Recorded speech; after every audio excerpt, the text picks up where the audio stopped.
It is a dream to win America's most famous thoroughbred horse race, the Kentucky Derby. For some, this gold trophy, the holy grail of the sport of kings, is the impossible quest. Just getting a horse to Churchill Downs for his once-in-a-lifetime chance to run for the roses on the first Saturday in May is the ultimate challenge. In the second half of the decade of the 1990s, this unlikely horse trainer, Bob Bafferts, set off on a 3-year ride in the Kentucky Derbies of 1996, 97, and 98 like none other in history. Bafferts, a native of Nogales, Arizona, had been a quarter horse trainer at Los Alamitos in Cypress, California. And these are his stories. Get ready for Bob Bafferts' excellent Derby adventures. It's some kind of ride.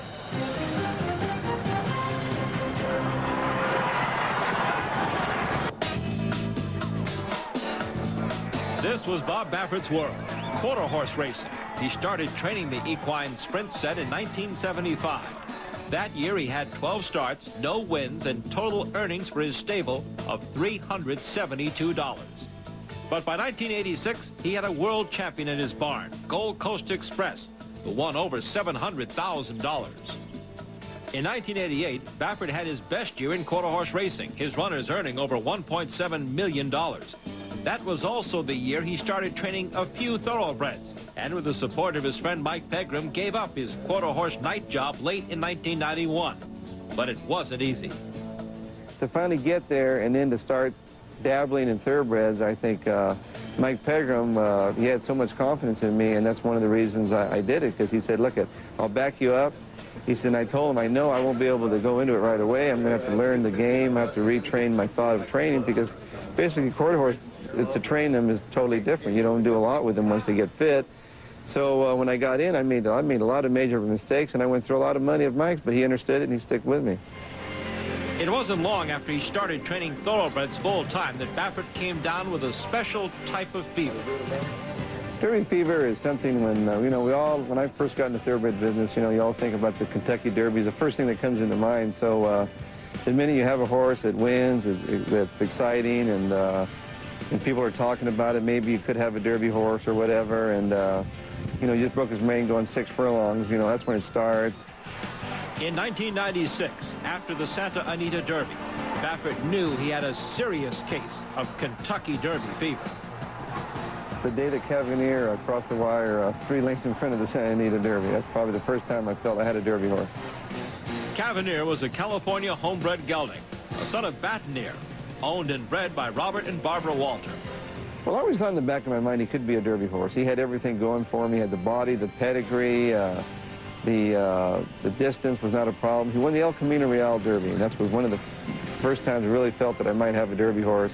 And when I ran him in the Santa Anita Derby, the mile and the 8th, he just exploded turning for home, and that was one of the most magnificent feelings that I had in the business, where I knew when he came up and opened up on the stretch, I just felt this feeling of not only of winning the Santa Anita Derby, but knowing that I have a Derby horse, a Derby contender, a real contender, and that's a great feeling.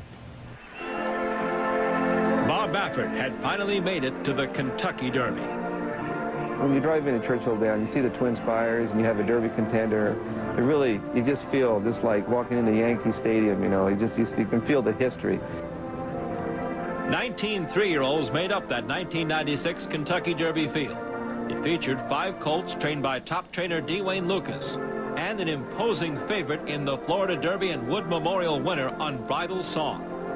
When he came off that van, I thought, oh my God, I said, I'm going to need a bigger boat. I mean, this horse just looked so impressive, and so I thought, well, just to be, we're in the same barn, and he was getting all the attention. And then when he came up with the foot problems and the patch, and it was sort of like, it was really, I'm glad I was stable next to him just to watch all the publicity, the reporters. I couldn't believe I'd never seen so many reporters in my life. Bafferts didn't have all the media attention, but he did have a plan for his very first Derby. You get caught up in all the excitement and everything, and I saw a lot of, good trainers sort of like get rattled and get off their course of training. They change their training way. So I always thought, if I ever go, I'm going to stick to my plan. And so I had a little plan mapped out for him, and I stuck with it, and it worked out. But the horse was training great. And that's one thing about Churchill Downs. Once you work the horse, when you work him there the first time, you'll know how you stand. Either like the track or they don't like the track. So with Cavanier, everything just went so smooth with the horse. I mean, I've just been so lucky. Despite the foot problems, Unbridled Song went to the post for that 122nd Kentucky Derby as the race favorite, while Baffert had the second choice. And they're off in the Kentucky Derby. I can just remember it. I mean, perfect. He was in the good spot. He got behind horses. You saw Unbridled. Everything was opening up like we thought it would. Unbridled Song easily takes command from Honor and Glory. Unbridled Song to the front. The half in 46 3/4 in 1:10 racehorse time. Midway on the turn, Unbridled Song drawing clear by 2. At the 8th pole, he's making this move. He's coming. He's taking the lead, and I'm just like, I can't believe this is happening to me.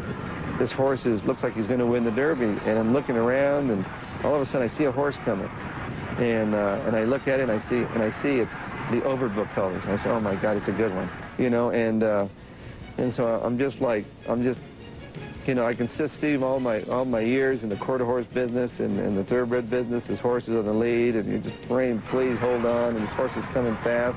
Grindstone is closing stoutly. It's Cavanier on the inside and Grindstone on the outside. McCarran and Bailey, here's the finish. Too tight to call. Was it Cavanier on the inside? Was it Bailey with Grindstone on the outside? Noses apart after a mile and a quarter in the Kentucky Derby. And when they hit the wire, it was like, I thought he held on.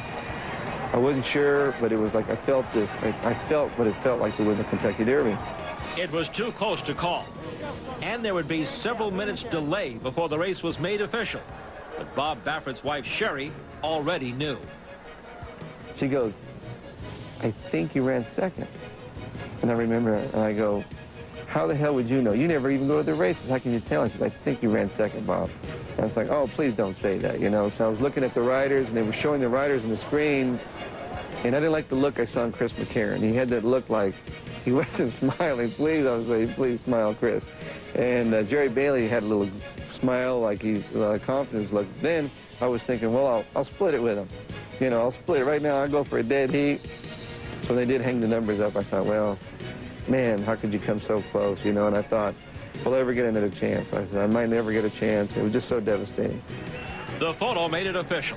On the outside, Grindstone had beaten Cavanier by a nose, the closest Derby finish since 1959. Trainer D. Wayne Lucas had won his third Kentucky Derby, and Bob Baffert had lost his first. But Baffert would be back the very next year with a special good luck charm, a gray colt named Silver Charm. Almost a year had passed since trainer Bob Baffert had defeat snatched from the jaws of victory in the 1996 Kentucky Derby, when Cavanier lost by the smallest of margins in horse racing, a nose.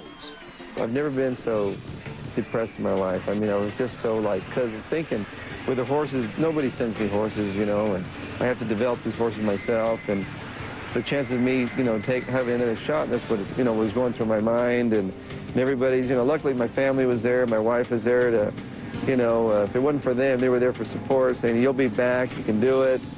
And so even Bob Lewis, he was there for support. You know, Bob, you did great. You'll be back with a good horse. And we had Silver Charm. I just bought Silver Charm, and my brother Bill said, maybe we'll be back with winning with Silver Charm.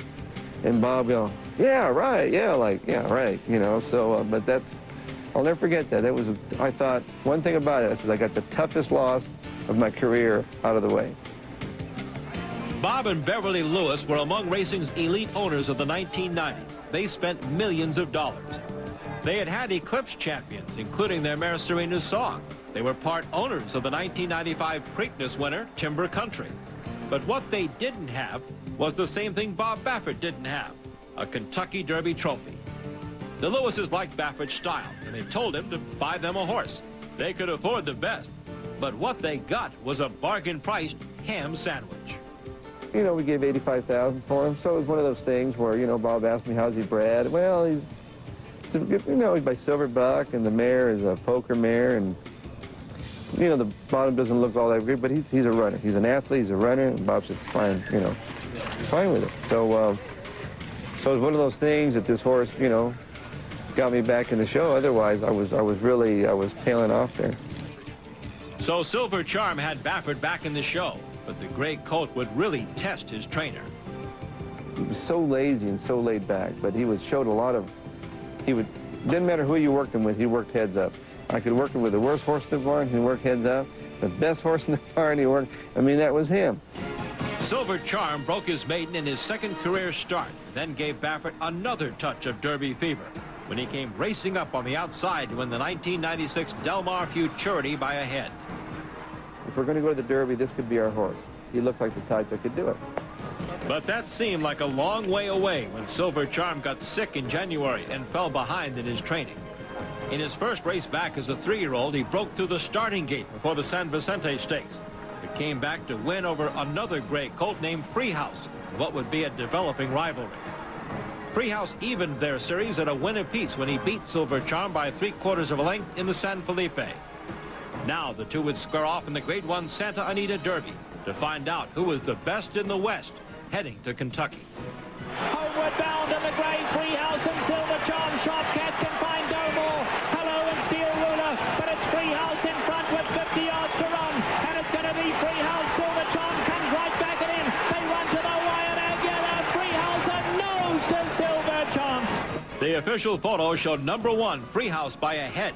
The jockey Gary Stevens came back with a winning report for Silver Charm's trainer. Gary came back and says, you know, we might have lost the battle, but we're going to win the horse. We're going to win the Derby with this horse. And that's when we really got, you know, here I got beat, but I was so happy. I'm going to get a chance to go back to the Derby.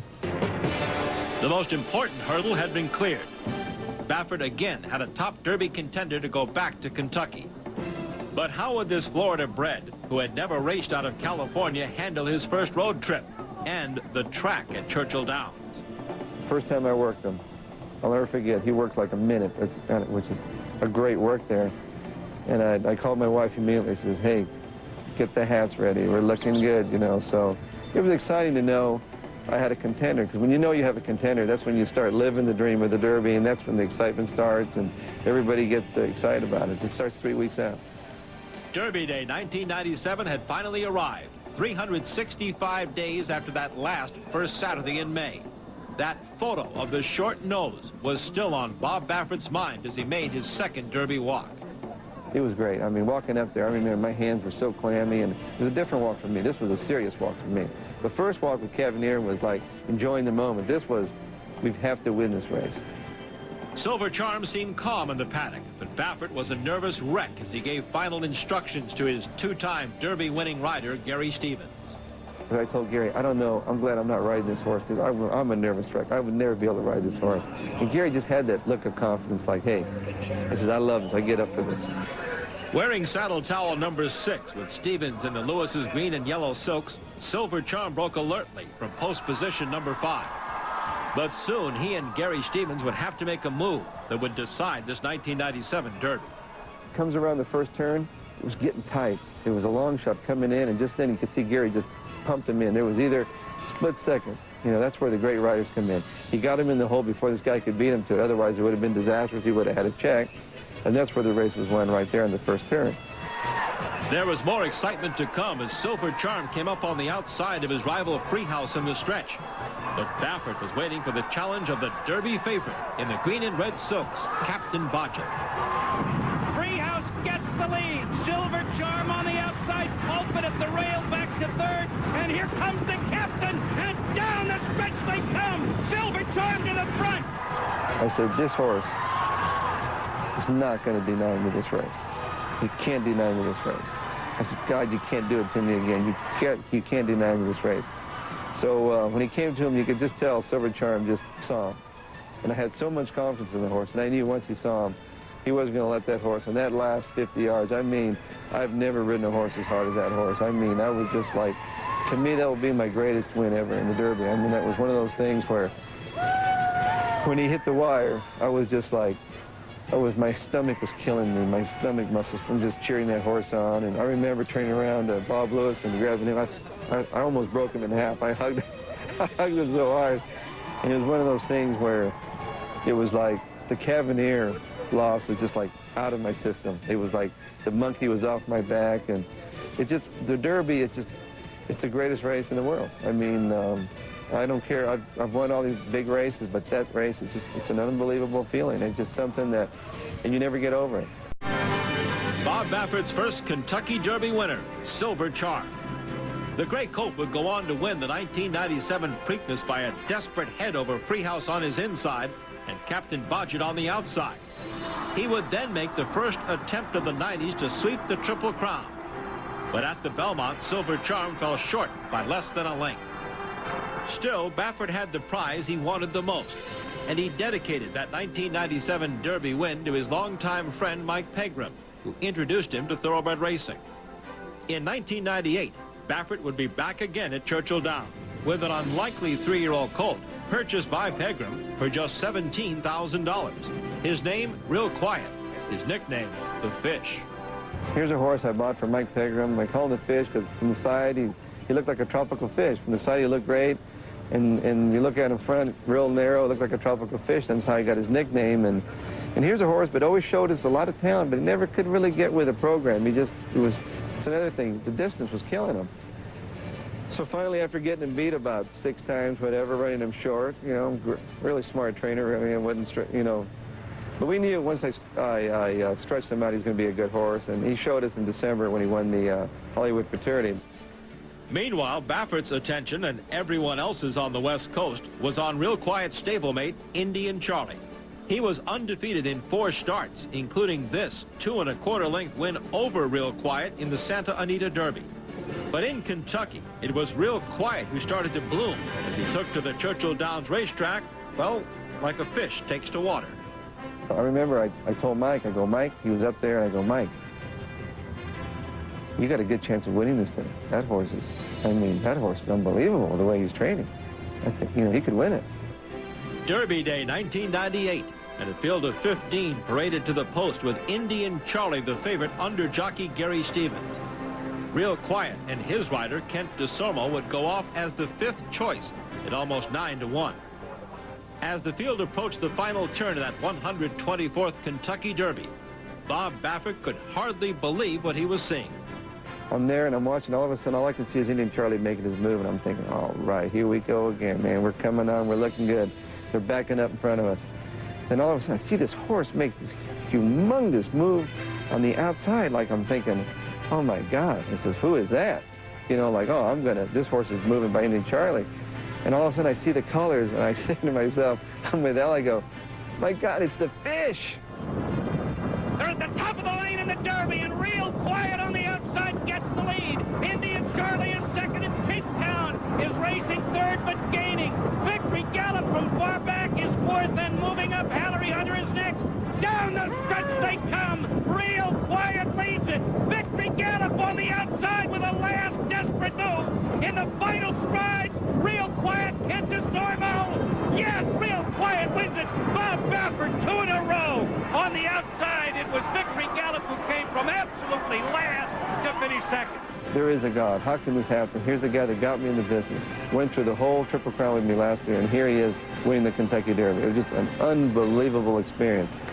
While jockey Kent DeSormo and owner Mike Pegram celebrated their first Derby victory with Real Quiet, Baffert had just won his 2nd in a row, something only 5 other trainers had ever done before. But the ride wasn't over for Baffert and company.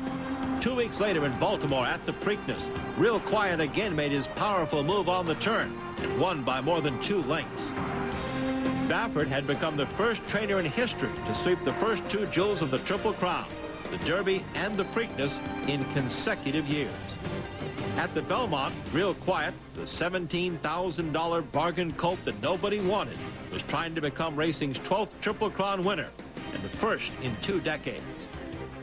Also at stake was the $600,000 winner's check of the first $1 million Belmont purse and the Visa $5 million Triple Crown bonus. As Real Quiet went to the post against 10 challengers, he was made the favorite for the first time that spring. The main threat again appeared to be the Derby and Preakness runner-up, Victory Gallop. It would be a race for the ages. As they straighten away in the lane of the Belmont, Real Quiet takes command. A roar from the crowd as he bounces away by 3½ lengths. Thomas Joe is closing. Victory Gallop is now second. Down the stretch they come. Real Quiet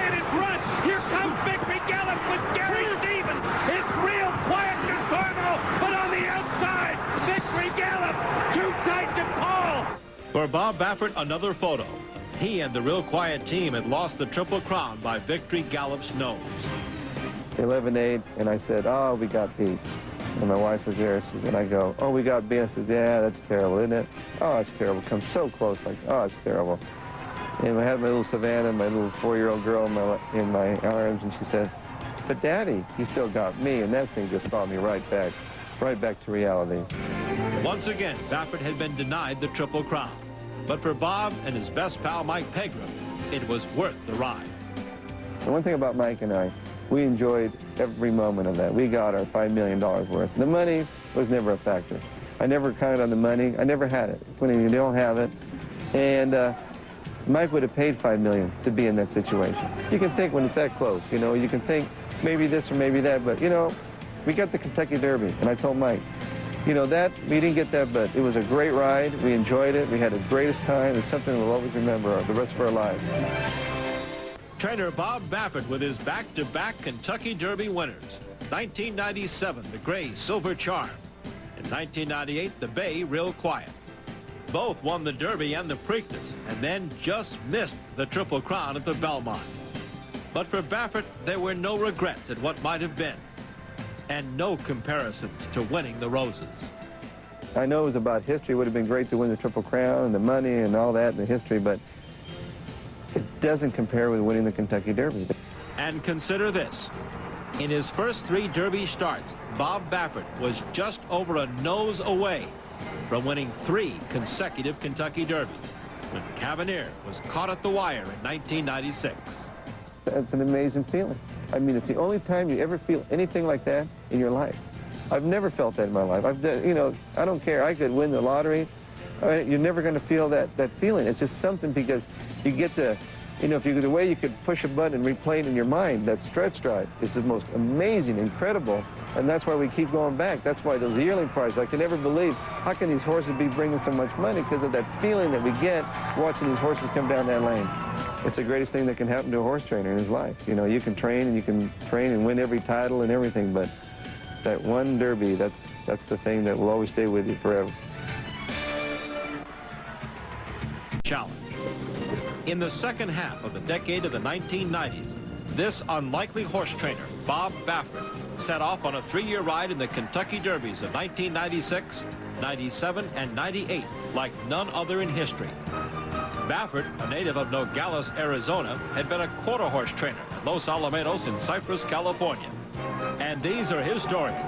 Get ready for Bob Baffert's excellent Derby adventures. I think Mike Pegram, he had so much confidence in me, and that's one of the reasons I did it, because he said, look, I'll back you up. He said, and I told him, I know I won't be able to go into it right away. I'm going to have to learn the game. I have to retrain my thought of training, because basically quarter horse, to train them is totally different. You don't do a lot with them once they get fit. So when I got in, I made a lot of major mistakes, and I went through a lot of money of Mike's, but he understood it, and he stuck with me. It wasn't long after he started It's Some Kind of Ride.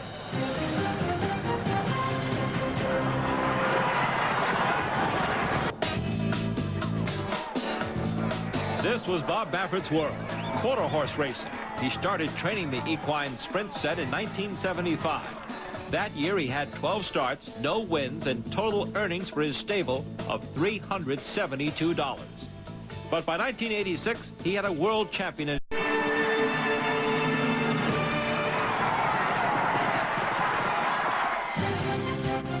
It is a dream to win America's most famous thoroughbred horse race, the Kentucky Derby. For some, this gold trophy, the holy grail of the sport of kings, is the impossible quest. Just getting a horse to Churchill Downs for his once-in-a-lifetime chance to run for the Roses on the first Saturday in May is the ultimate in his barn, Gold Coast Express, who won over $700,000. In 1988, Baffert had his best year in quarter horse racing, his runners earning over $1.7 million. That was also the year he started training a few thoroughbreds, and with the support of his friend Mike Pegram, gave up his quarter horse night job late in 1991. But it wasn't easy. To finally get there and then to start dabbling in thoroughbreds, I